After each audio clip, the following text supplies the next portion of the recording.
But now we are requiring the Med Board in the state of Wisconsin, Med and medical affiliated boards, to come out with guidelines on how to prescribe opioids here in the state of Wisconsin.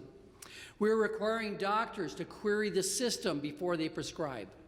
Right now, doctors are not required to query the system to see what other drugs they're on or using the links of the PDMPs to other states.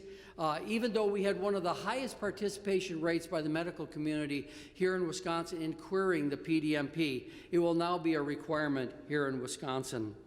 Also, we are required to give a report to the legislature on an annual basis as to the effectiveness and how well our PDMP is working here in Wisconsin. Law enforcement, they've been great partners. My hat's off to police departments, sheriff's department, anyone involved in law enforcement.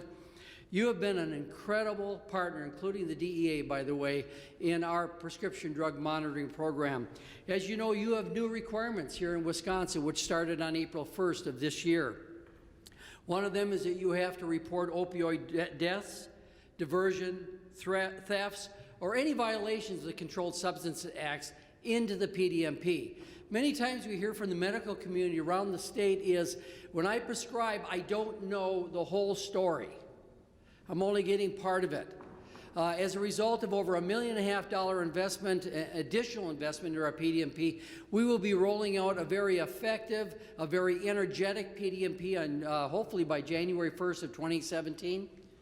And our physicians and our prescribers throughout the state will now have some of the information that law enforcement itself will be inputting into the PDMP, such as an opioid death, diversion, overdose, theft, or a violation of the Controlled Substances Act.